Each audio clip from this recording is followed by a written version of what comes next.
आपके घर की चौखट के पास रात में कौन आता है? जो भक्ति कर रहे हैं। यदि आपको 3 संकेत महसूस हो तो समझ लीजिए कि कोई बड़ा भेद खुलने वाला है। साथियों, आज रात सोने से पहले अपने घर का मुख्य द्वार एक बार अवश्य देख लीजिएगा, क्योंकि अब जो बात सामने आने वाली है उसके बाद हो सकता है आपको अपने ही घर की कुछ भूली बिसरी घटनाएं याद आने लगे। ऐसी घटनाएं जिन्हें आपने अब तक महज इत्तेफाक मानकर टाल दिया था। अचानक रात में नींद टूट जाना, बंद कमरे में हल्की सी आहट महसूस होना, सपने में बार बार किसी पुराने ठिकाने, मंदिर, बुजुर्ग या किसी विशेष जीव का दिखना, और फिर सुबह होते ही सब कुछ फिर से सामान्य हो जाना। मगर सवाल यही है कि अगर ये केवल इत्तेफाक है तो एक जैसे संकेत बार बार क्यों दोहराए जा रहे हैं? आखिर रात के उस सन्नाटे में कौन है जो आपको जगाना चाहता है? कौन है जो इतने लंबे अरसे से आपके परिवार पर नजर रखे हुए है? कौन है जिसने कई बार आप पर मंडराने वाला संकट अंतिम क्षण में टाल दिया और अब अचानक वो आपसे क्या चाहता है? जी हाँ साथियों, आज जो राज खुलने जा रहा है उसका नाता सिर्फ आपसे नहीं बल्कि आपके पूरे परिवार की कई पीढ़ियों से है। हो सकता है आपके घर के बड़े बुजुर्ग इस भेद को जानते रहे हो सकता है आपके दादा दादी ने कभी इसका जिक्र किया हो सकता है आपके पुराने घर में इसके लिए कोई खास जगह भी रही हो, मगर वक्त के साथ साथ सब कुछ बदलता चला गया। पीढ़ियां बदली, घर बदले, शहर बदले और उसके साथ ही एक ऐसी रीत भी पीछे छूट गई जिसे शायद भुलाया नहीं जाना चाहिए था। अब वही भूली हुई शक्ति मानो प्रतीकों के जरिए दोबारा दस्तक दे रही है। लेकिन ध्यान रहे, मैं अभी उसका नाम उजागर नहीं करूंगा, क्योंकि उसका नाम जानने से पहले आपको 3 ऐसे संकेत समझने होंगे, और अगर इनमें से 2 संकेत भी आपकी जिंदगी में नजर आते हैं तो आज की यह पूरी बात आपके लिए बेहद अहम साबित होने वाली है। साथियों, आगे बढ़ने से पहले बागेश्वर बाबा को सच्चे दिल से याद करते हुए वीडियो को एक प्यारा सा लाइक जरूर कर दीजिए। कमेंट में पूरी श्रद्धा और भरोसे के साथ जय बागेश्वर धाम अवश्य लिखिए। मन ही मन बागेश्वर बाबा से अपने घर परिवार की सुख शांति और सुरक्षा की प्रार्थना कीजिए। बाबा आपकी हर परेशानी दूर करें, अटके हुए रास्ते खोलें और जीवन में शुभ बदलाव लेकर आएं। पहला संकेत रात से जुड़ा हुआ है। क्या पिछले कुछ अरसे से आपकी नींद अचानक आधी रात के बाद खुलने लगी है?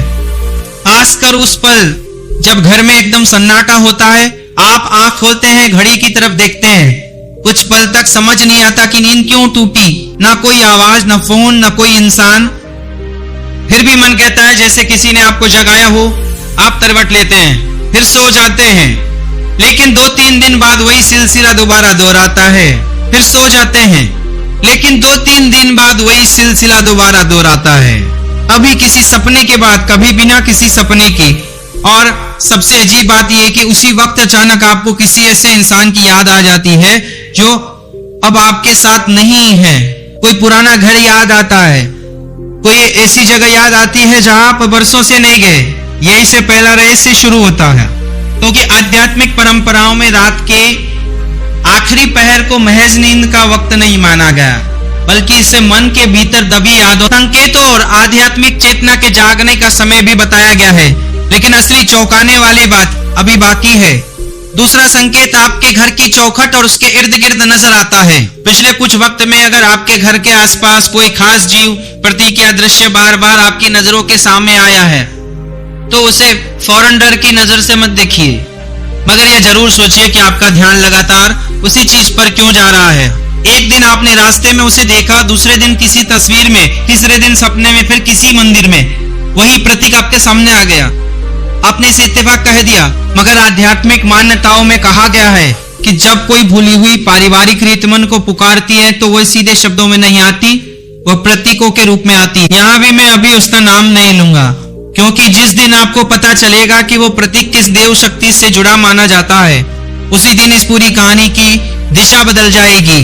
अब तीसरा संकेत सुनिए, और यह संकेत सबसे ज्यादा खतरनाक इसलिए है क्योंकि इसे लोग आध्यात्मिक इशारा समझने के बजाय एक दूसरे को कसूरवार ठहराने लगते हैं। घर में अचानक झगड़े बढ़ना, बिना वजह छोटी बात पर गुस्सा आना, पैसा आते ही हाथ से निकल जाना, बनते बनते काम बिगड़ जाना, घर के किसी सदस्य का लगातार परेशान रहना, किसी की नौकरी में रुकावट आना, किसी का कारोबार अचानक ठप पड़ना, कोई पुराना झगड़ा फिर से सिर उठाना, भाई भाई के बीच दूरियां, पति पत्नी के बीच गलतफहमी, और सबसे बड़ी बात यह कि घर के हर सदस्य को ये महसूस हो कि कुछ गड़बड़ है, मगर कोई भी असली वजह न पकड़ पाए।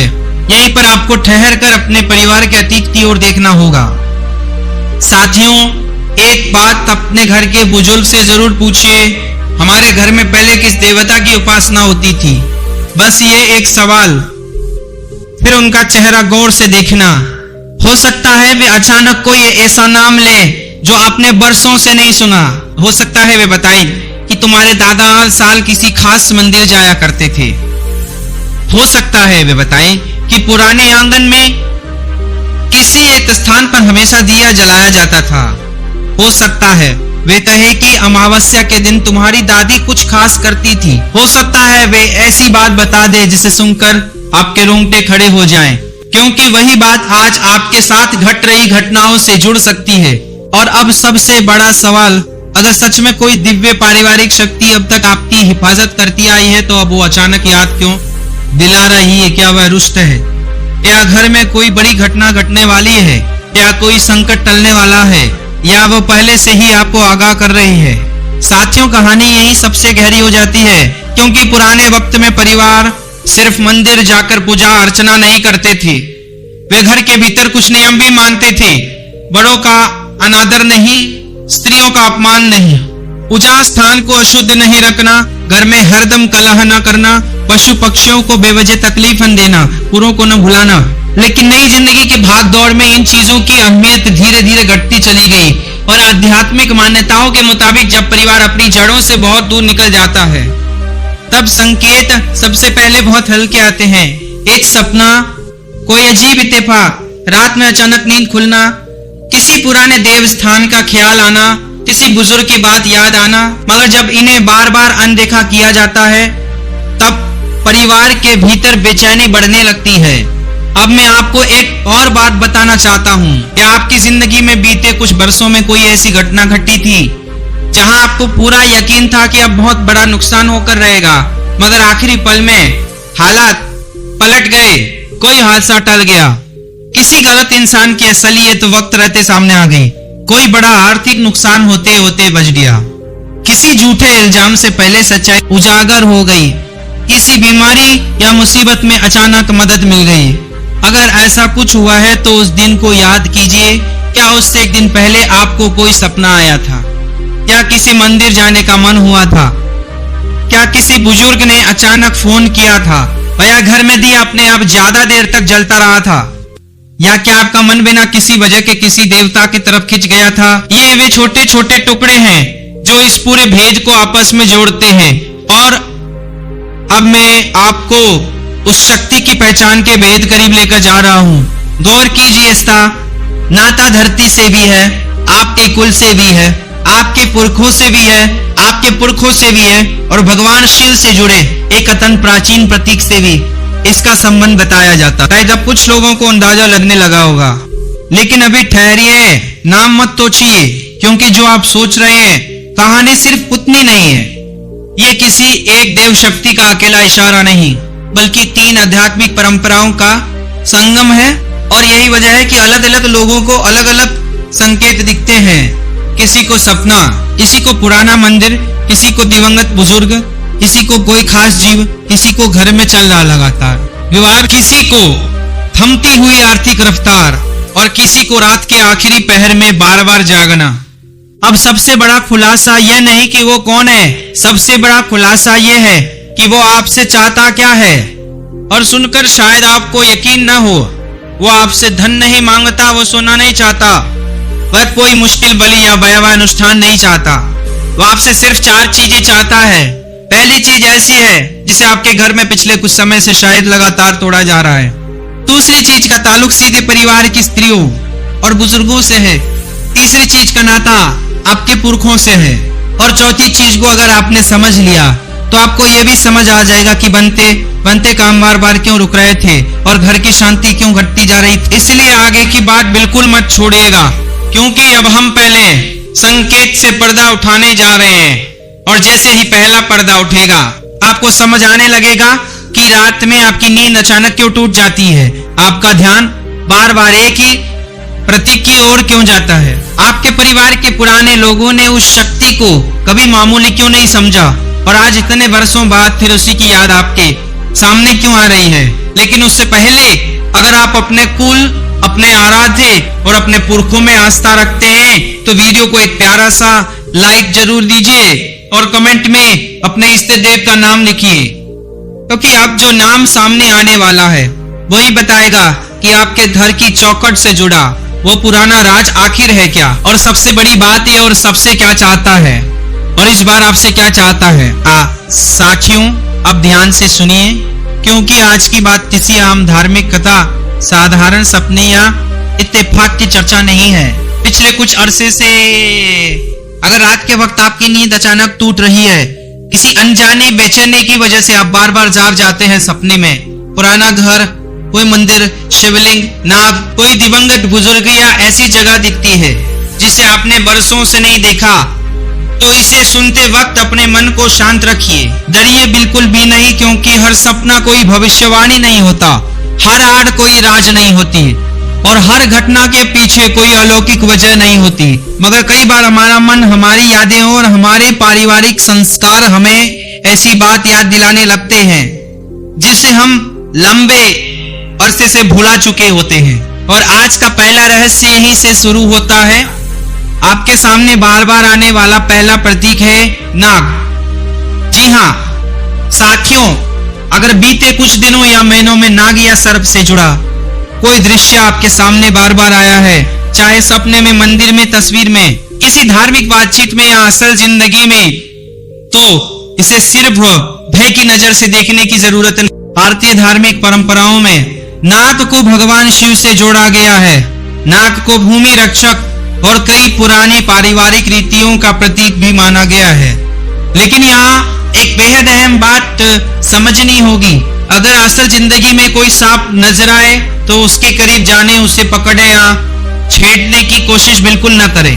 सुरक्षित फासला बनाए रखें और जरूरत पड़े तो संबंधित वन्य जीव विशेषज्ञ की मदद ले। श्रद्धा अपनी जगह है और सुरक्षा अपनी जगह, मगर अगर नाग का प्रतीक बार बार सपने या यादों में आ रहा है तो हो सकता है आपका मन आपको परिवार की किसी पुरानी रीत की याद दिला रहा हो। एक बार अपने दादा दादी या परिवार के बड़े बुजुर्गों की बातें याद कीजिए। क्या कभी आपके घर में नाग पंचमी के दिन खास पूजा होती थी? क्या किसी पुराने खेत, कुएं, पेड़, घर या जमीन के करीब कोई स्थान था जिसे छेड़ने से बुजुर्ग रोकते थे? क्या परिवार में कोई पुराना शिव मंदिर बेहद अहम माना जाता था? क्या किसी शादी, बच्चे के जन्म या नए घर के निर्माण से पहले परिवार किसी खास मंदिर जाता था? क्या आपके दादा दादी किसी एक देवता का नाम बार बार लिया करते थे? अगर इनमें से कोई बात आपके परिवार में रही है तो इस कहानी का दूसरा द्वार खुल जाता है और दूसरा रहस्य जुड़ा है आपके कुल देवता और कुल देवी से। साथियों, पहले परिवार सिर्फ घर में रहने वाले लोगों का समूह नहीं होता था। परिवार अपनी परंपराओं से जुड़ा होता था। किसी के कुल देवता होते थे, किसी की कुल देवी, किसी का ग्राम देवता, किसी का शिव स्थान, किसी का देवी मंदिर, किसी का हनुमान स्थान। बड़े काम से पहले परिवार अपने आराध्य को याद करता था। शादी से पहले पूजा होती थी, संतान होने के बाद देवस्थान जाया जाता था, नए घर में प्रवेश से पहले परिवार की पुरानी रीत निभाई जाती थी। लेकिन वक्त बदला, लोग गांव छोड़कर शहर आ गए, पुराने घर बिक गए, बुजुर्ग एक करके इस दुनिया से चले गए और नई पीढ़ी को पढ़ाई, नौकरी और जिंदगी की दौड़ में इतनी फुर्सत नहीं मिली कि वो पूछ सके हमारे कुल देवता कौन है, हमारा कुल स्थान कहाँ है, दादा दादी किस मंदिर जाया करते थे। और धीरे धीरे पीढ़ियों पुरानी जानकारी खत्म होने लगी। यहीं से तीसरा रहस्य जुड़ता है पुरखों से।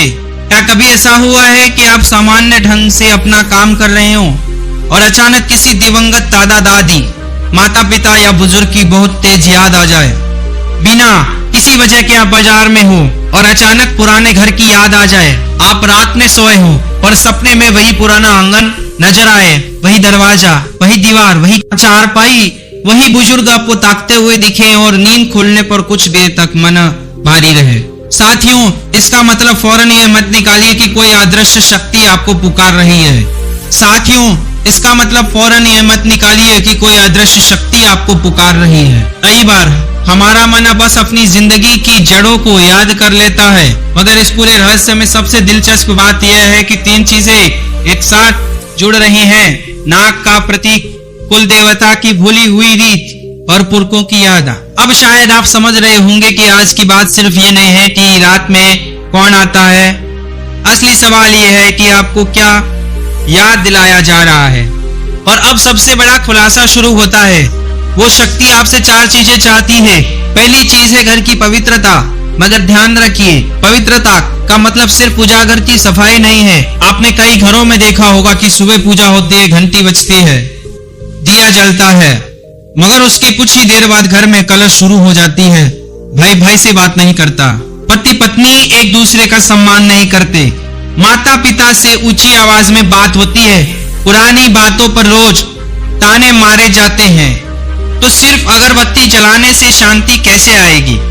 घर की असली पवित्रता व्यवहार से शुरू होती है। अगर किसी बात को लेकर लंबे वक्त से मन में गुस्सा भरा है तो बैठकर बात कीजिए। अगर पैसे को लेकर विवाद है तो साफ हिसाब कीजिए। अगर किसी रिश्तेदार ने गलतफहमी पैदा की है तो सच्चाई समझिए। अगर परिवार का कोई सदस्य अपनी जिम्मेदारी नहीं निभा रहा तो नाराजगी दबाने के बजाय शांति से बातचीत कीजिए, क्योंकि कई बार जिसे लोग घर की नकारात्मक ऊर्जा कहते हैं, उसकी असली वजह होती है बरसों से जमा हुई नाराजगी। अब दूसरी मांग है घर की स्त्रियों और बुजुर्गों का सम्मान।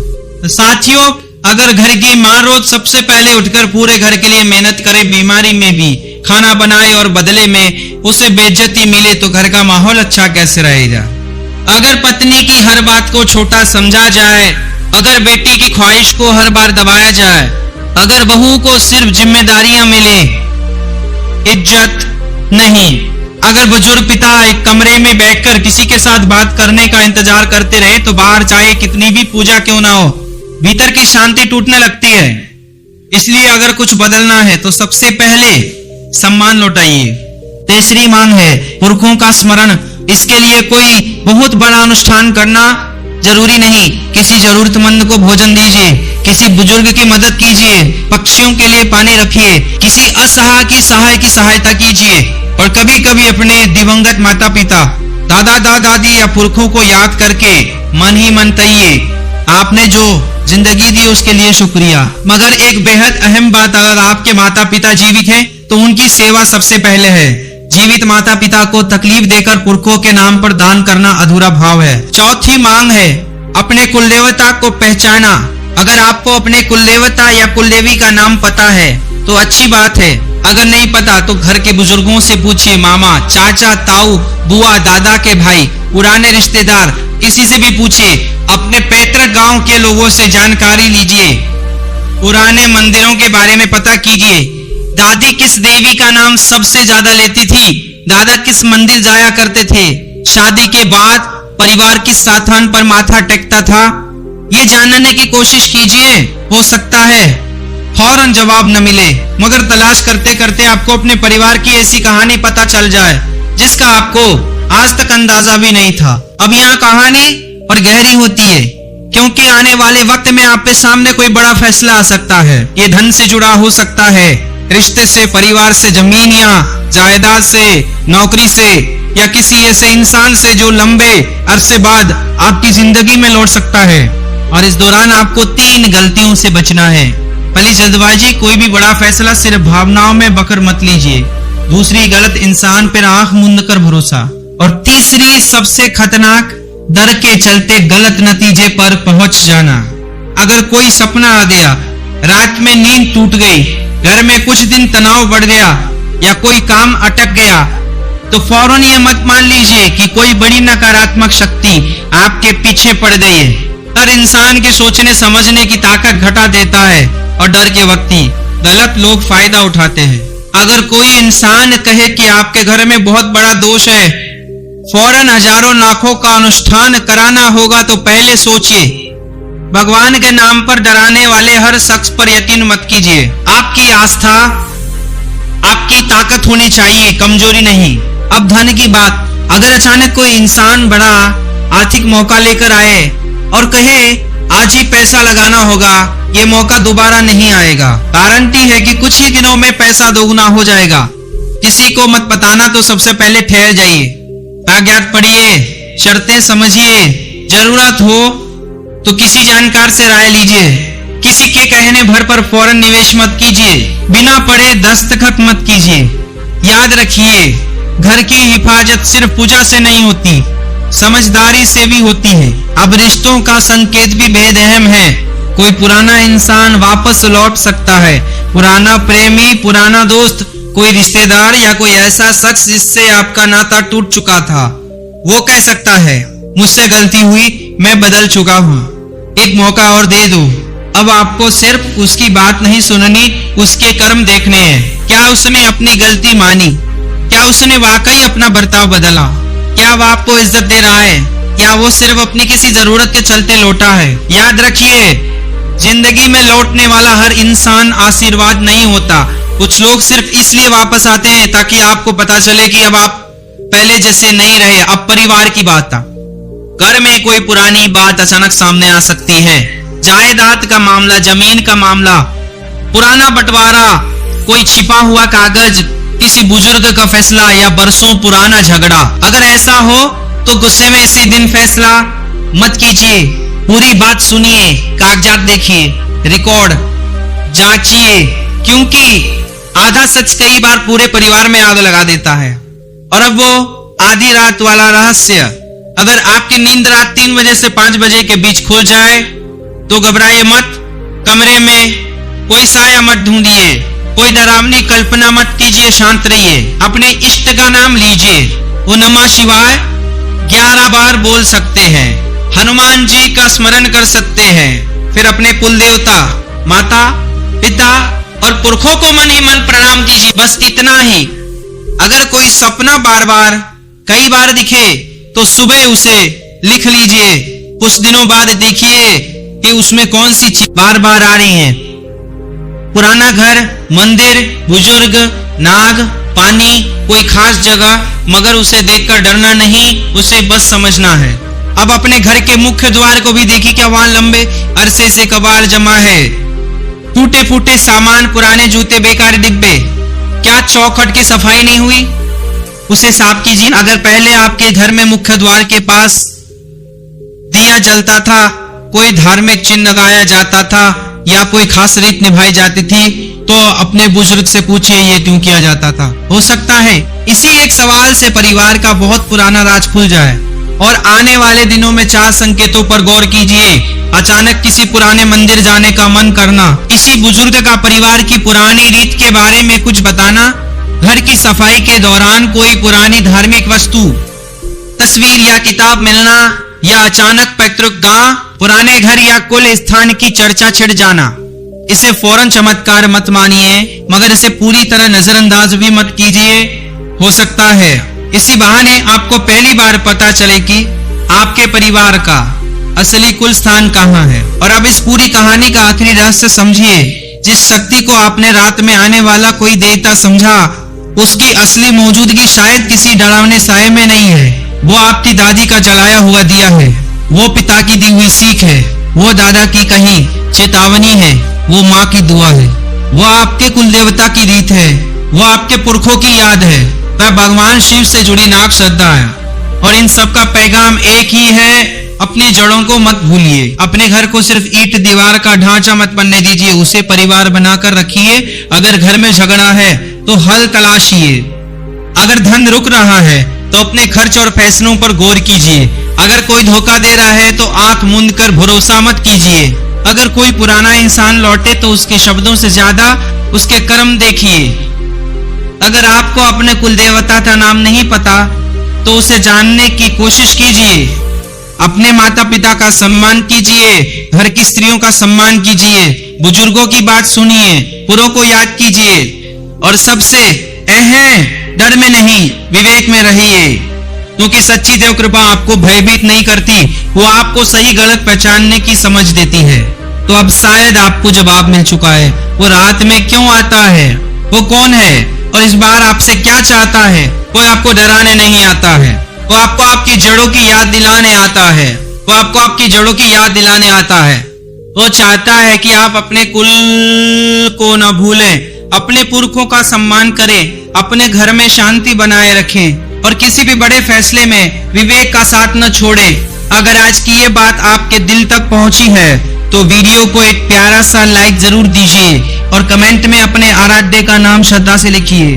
और जाते जाते बस एक बात याद रखिए, जिस घर में श्रद्धा हो, माता पिता का सम्मान हो, स्त्रियों की इज्जत हो, बुजुर्गों का आशीर्वाद हो और परिवार में एकता हो, उस घर की सबसे बड़ी हिफाजत किसी अदृश्य शक्ति से पहले खुद उस परिवार की सकारात्मक शक्ति करती है।